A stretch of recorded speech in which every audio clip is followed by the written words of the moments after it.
Hello everyone, welcome to the brain box education. कैसे हैं आप लोग?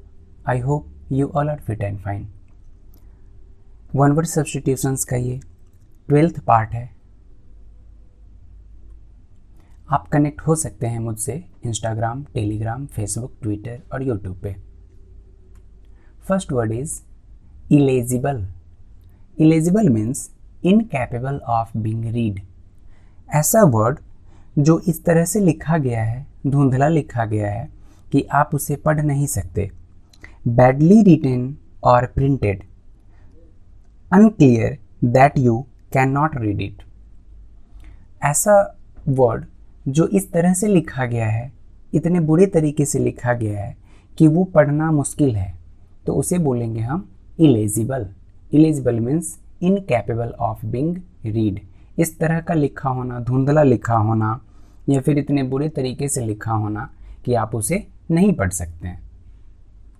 Next word is inaccessible. Inaccessible means आपने बहुत सारा ऐसा रीजन देखा होगा या फिर बहुत ऐसा एरिया देखा होगा जहां लोगों का पहुंचना मुश्किल होता है, यानी कि जो रिमोट एरिया होता है। जैसे अरुणाचल प्रदेश का कुछ एरिया रिमोट एरिया है जहां गवर्नमेंट नहीं पहुंच पाती है, जहां लोग नहीं पहुंच पाते हैं। तो वैसे रीजन जहां लोग नहीं पहुंच पाते हैं, जहां लोग नहीं पहुंच सकते हैं, वैसे एरिया को या फिर वैसे रीजन को बोलेंगे इनएक्सेसिबल। अ पर्सन और place that can not be easily approached.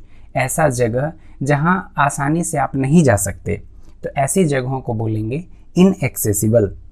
Remote area, very difficult और impossible to reach. Next word is impracticable.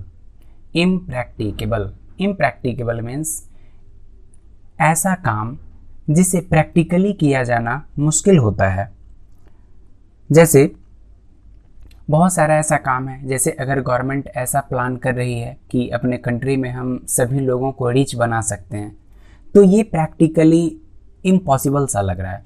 तो ऐसा कोई भी काम जिसे हम प्रैक्टिकली नहीं कर सकते, ऐसा जो भी काम होगा वो प्रैक्टिकली इम्पॉसिबल होगा, तो ऐसे काम को हम बोलेंगे impracticable. Incapable of being practised, ऐसा काम जिसे प्रैक्टिकली करना पॉसिबल नहीं हो। या फिर a plan is impracticable because there are too many practical problems. Next word is inaudible. जैसे कभी कभी ऐसा होता है कि जैसे टीवी चल रहा होता है पर उसका साउंड इतना धीरे होता है कि वो सुनाई नहीं देता है, या फिर किसी भी चीज़ों का ऐसा आवाज़, या फिर कोई स्पीच ही अगर दे रहा हो पर वो इतना स्लो होता है, वो इतना वॉइस उसका कम होता है कि हम इजीली उसे नहीं सुन सकते।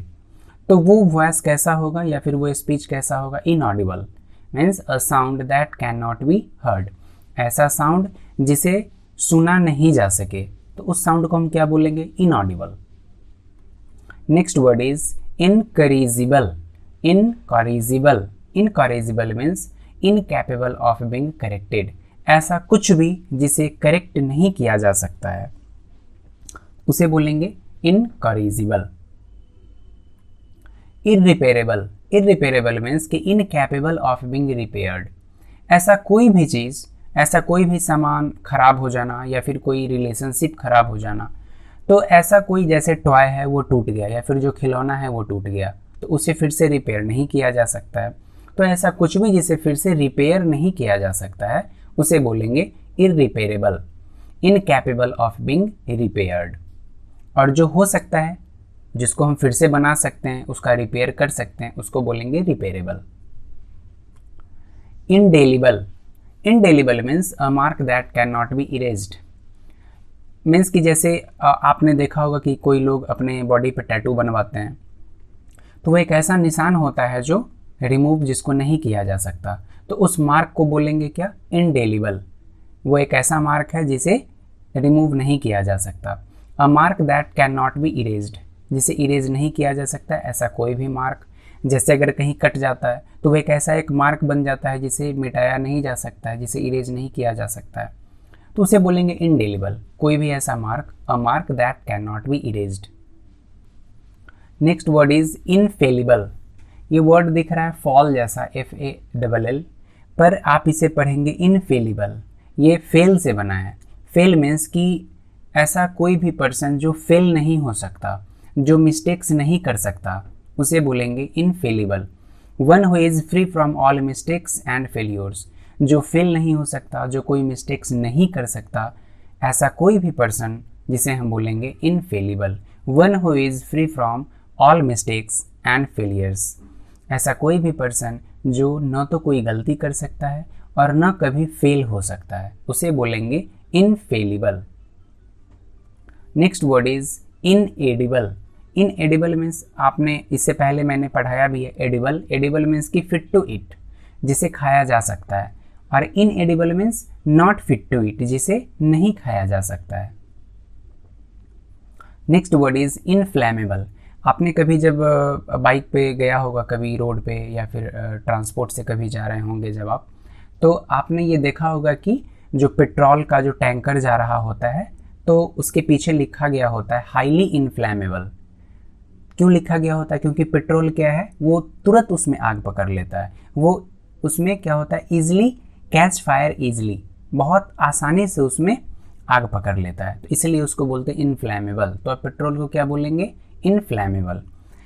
तो आप देख सकते हैं कि जैसे कुछ होता है इनफ्लैमेबल, और पेट्रोल के लिए हम लोग वर्ड यूज करते हैं हाईली इनफ्लैमेबल, क्योंकि वो बहुत ही और ईजिली ही उसमें आग पकड़ लेता है।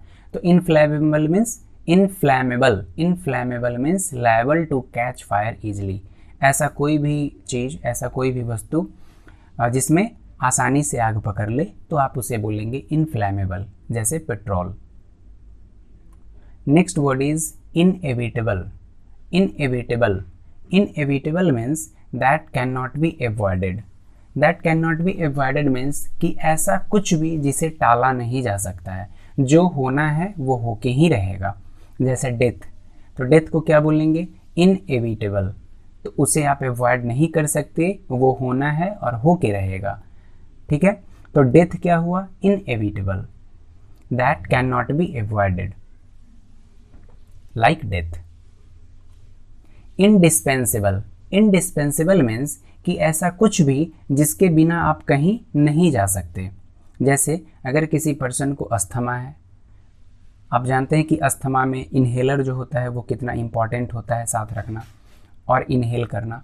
तो अगर किसी व्यक्ति को अस्थमा है तो क्या वो बिना इन्हेलर के कहीं जा सकता है? अगर वो 1 वीक के टूर पे जा रहा है तो बिल्कुल भी नहीं।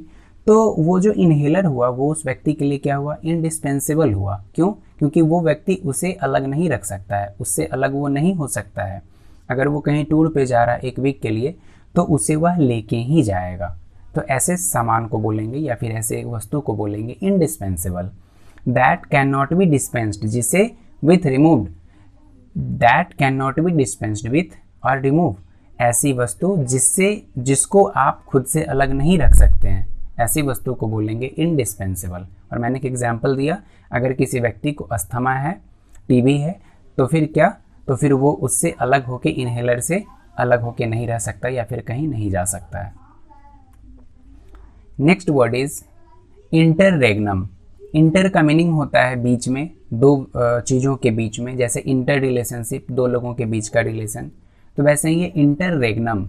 इंटररेग्नम मीन्स कि जैसे दो लोग अगर गवर्नमेंट में है, तो एक का अगर गवर्नमेंट 5 साल का होता है और दूसरे का भी गवर्नमेंट 5 साल का होता है, तो उस दोनों गवर्नमेंट के बीच का जो टाइम पीरियड होगा उसको हम बोलेंगे इंटररेग्नम।